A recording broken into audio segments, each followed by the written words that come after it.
அப்படியே கேமரா அங்கிட்டு இருக்குங்களே உள்ள வந்துடுறாங்க நீங்க வாட்டுக்கு.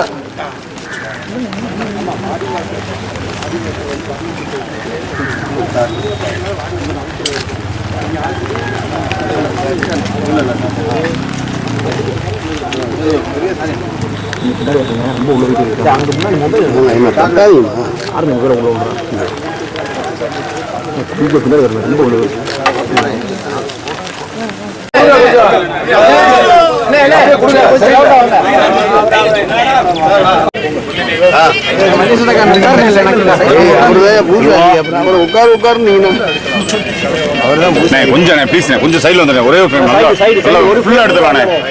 போடுங்க.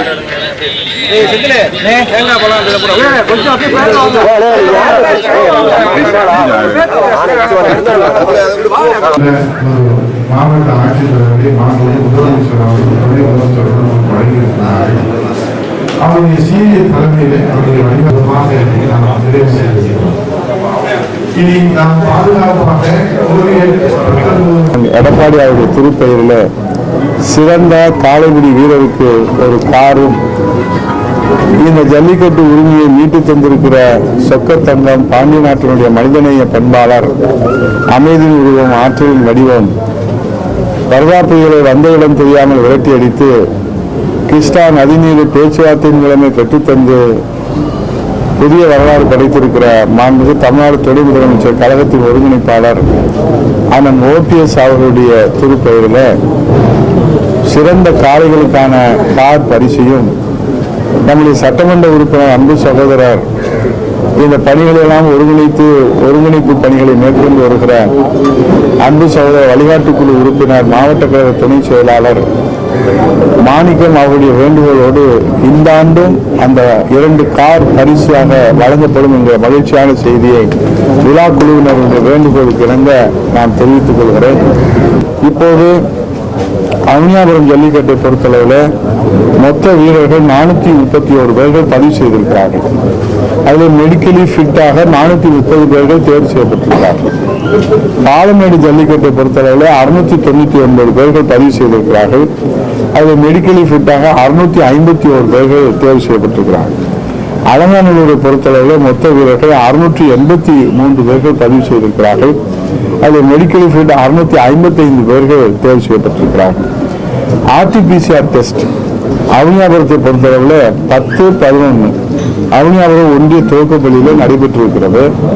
பாலமேடை பொறுத்தளவில் 11-12 பாலமேடு ஒன்றிய துவக்கப்பள்ளியில் நடைபெறுகிறது.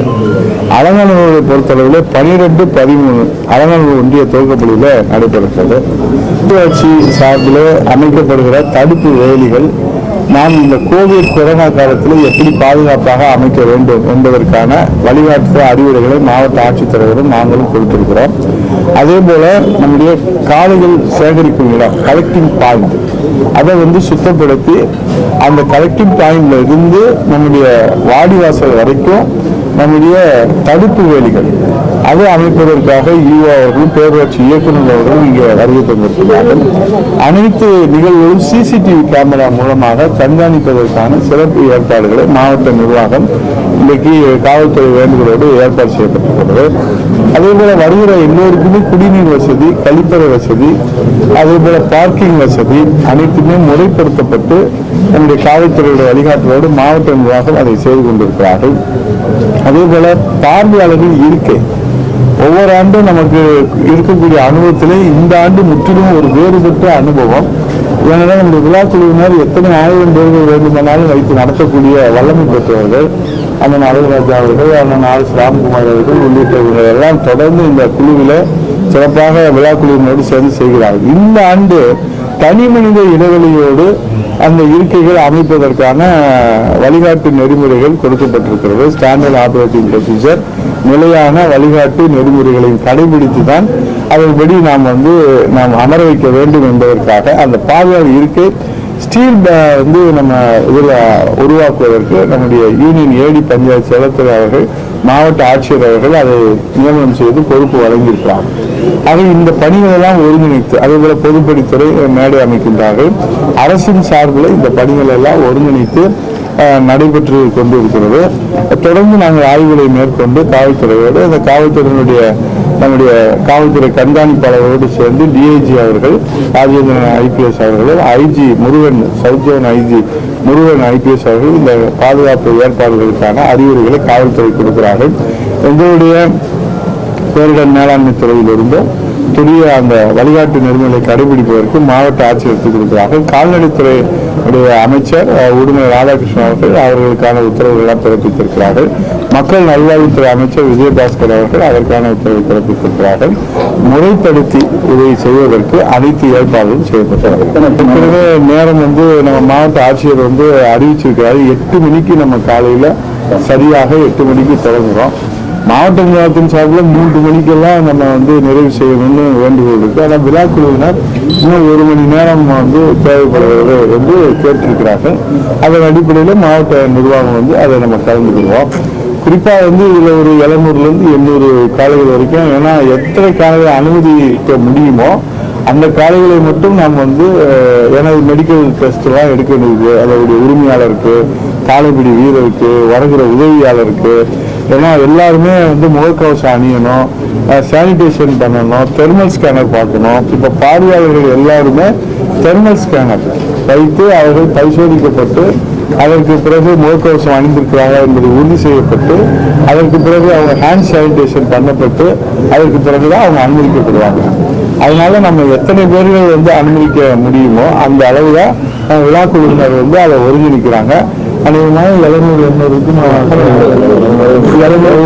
700 காளைகள் நம்ம அந்த காலை ஓடி வரும்போது ஸ்லிப்பாகாமல் இருக்கிறதுக்காக அந்த நம்ம தேங்காய் நார் வந்து மஞ்சின் பேரா அதை வந்து நம்ம எல்லாம் விரிச்சு வச்சிருக்கோம். இது வந்து நம்ம எல்லைக்கோட்டை தாண்டிமே பொதுவாக நம்ம எல்லைக்கோட்டுக்கு கொஞ்சம் தூரம் போடுவோம். இந்த வட்டம் கொஞ்சம் கூடுதலாகவே நம்ம மழை பெய்யறதுனால நம்ம அதுக்கு மணல் போட்டு அதுக்கு மேலே இந்த தேங்காய் நாரம் போட்டோம்னா அது ஸ்லிப்பாகாமல் போகிறதுக்கு வாய்ப்பு இருக்கு.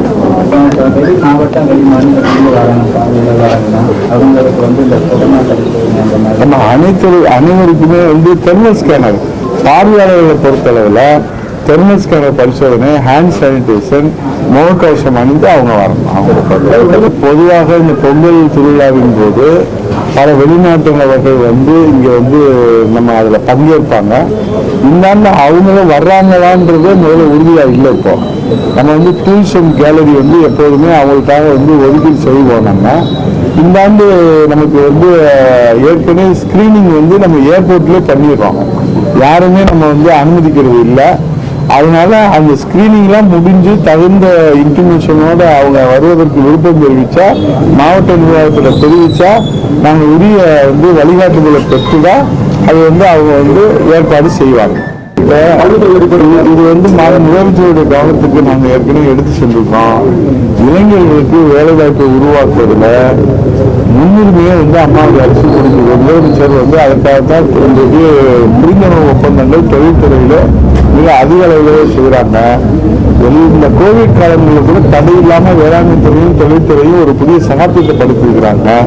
நிச்சயமா அவர்களுக்கு வந்து பங்கேற்கக்கூடிய அந்த வீரர்களுக்கு உரிய பயிற்சியும் எதிர்காலத்தில் வேலை வாய்ப்பு இதெல்லாம் நாங்கள் வந்து பரிசீலனை இருக்குது. நிச்சயமாக வரக்கூடிய காலங்களில் அவர்களுக்கு எளிமையான எதிர்காலத்தில் அம்மாவுடைய சட்டமன்ற உறுப்பினர் மாநிலம் அவர்கள், நம்முடைய மேலூர்ல சட்டமன்ற உறுப்பினர் பெரிய பிள்ளாங்க, உசிலம்பட்டி சட்டமன்ற உறுப்பினர், திருமணம் சட்டமன்ற உறுப்பினர், நானும் எல்லாம் நேற்று முதலமைச்சர் கோரிக்கை வச்ச உடனே நேற்று நம்முடைய அக்ரிகல்ச்சர் ஏடிக்கு வந்து உத்தரவு பிறப்பிச்சாச்சு. வருவாய்த்துறையும் வேளாண்மை துறை இணைந்து கணக்கு எடுக்கணும். பாதிப்படைந்து அப்புறம் நெற்பயிர்களை கணக்கெடுக்க இருக்காங்க. அது ஏன்னா நீர் வடிந்தது பிறகுதான் அதனுடைய சேதாரம் நமக்கு தெரியும். மாவட்ட ஆட்சித்தலைவர் தலைமையில் கணக்கெடுக்கப்பட்டு உரிய நிவாரணங்களை வந்து முதலமைச்சருடைய அறிவிப்பு வந்து நமக்கு கிடைக்கும். அவருக்கு வந்து மாசி பிறந்தாலும் ஐப்பசி பிறந்தாலும் வழி கிடைக்காது. இப்ப இருக்கிற அம்மா அரசு தான் தொடரணும்னு சொல்லி நாங்க சொல்லல, சாமானிய மக்கள் சொல்றாங்க. அதுவும் நம்ம இந்த 2500 ரூபாய் பொங்கல் பரிசு எல்லா இடங்களுக்கும் கொண்டு போய் நாங்கள் கொடுக்குறப்போ நேரில் பார்த்தோம்ல. அதனால மாச கணக்கு ஜனவரி பிறக்குதா, பிப்ரவரி பிறக்குதா, மார்ச் பிறக்குதா, ஏப்ரல் பிறக்குதா முதல்ல இல்லை. உங்களுக்கு வழி என்னைக்கு பிறக்காது. அம்மாவுடைய அரசாணையில 2,08,00,000 குடும்பங்கள்ல பொங்கல்னு வளர்ச்சி பொங்கல் வச்சிருக்கிறாங்க. அதே சுதந்திர இந்தியாவில் காசி திரும்ப நல்லா கேட்டுக்கீங்க, 2000 மருத்துவமனைகளை ஒரே அரசாணையில கொடுத்துருக்குறாங்க. நல்லா கேட்டுக்கிட்டீங்களா? அதே போல உலக முதலீட்டாளர் மாநாடு நடத்திருக்காங்க. சட்டம் ஒழுங்கு மிக சிறப்பா இருக்கு.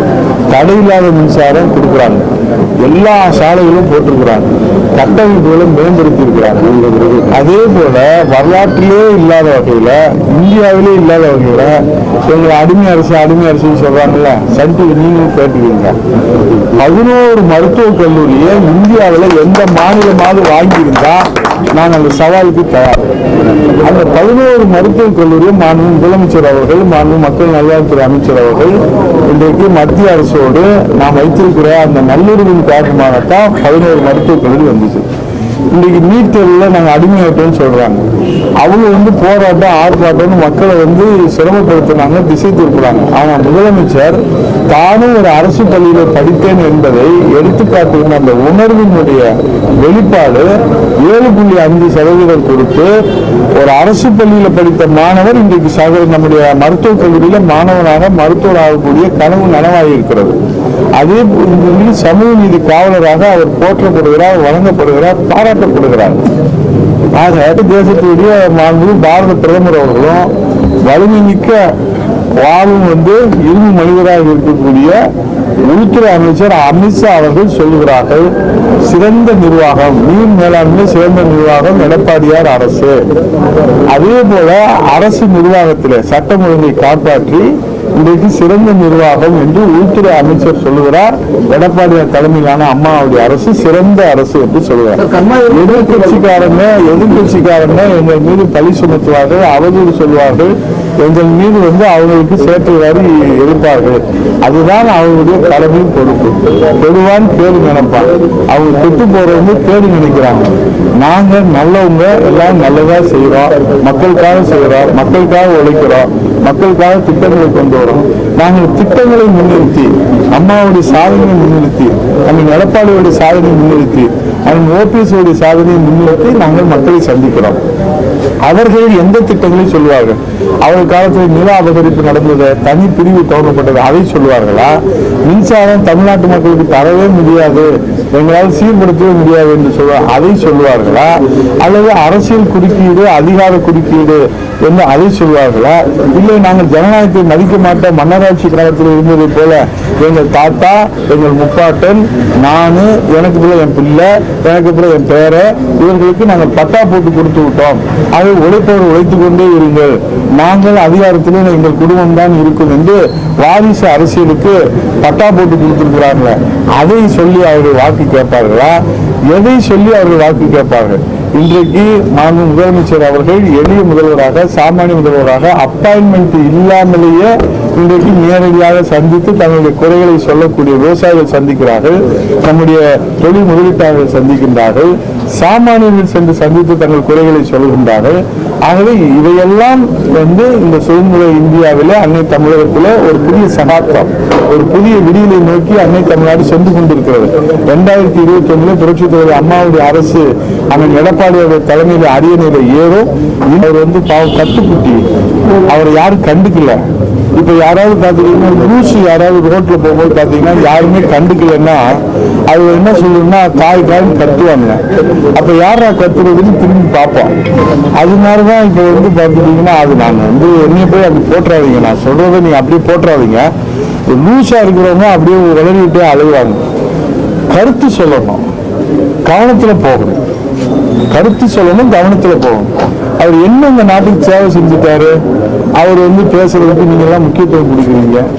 அவர் இந்த நாட்டுக்கு என்ன செஞ்சுட்டாரு? அதான் நேற்று எங்க மாநில முதலமைச்சர் சொன்னாரு, பிஞ்சிலே பழுத்தது, ஏன்னா விதை ஒண்ணு போட்டா சொரம் ஒண்ணா வரும் அப்படின்னு கேட்டார். அது இந்த மாதிரி அவதூற பேசுறதுக்கு நாங்கெல்லாம் சூறீங்க. நாகரிகங்கிறது மக்கள் முகம் சொல்லிக்காம நாங்க எங்க அண்ணன் அழகராஜத்தை பைக்கு கொடுத்தீங்கன்னா உரிச்சு எடுத்துருவாரு. அதை தோல் உரிச்சிருவாரு. இங்க இருக்க பாலாஜி, இங்க இருக்க ராகு எல்லாரும் மைக்கிலே பிறந்து மைக்கிலே வளர்ந்தவங்க தான். அதாவது நாகரிகன்றது இருக்குது.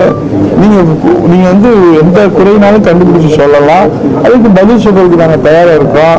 அதனால நீங்க வந்து இன்னைக்கு என்னமோ பெரிய தியாகி மாதிரி ஒரு தியாகத்துல இருந்து நீங்க என்ன உத்தம புத்திரனா? 2G வழக்குல ஊரே சிரிக்குது.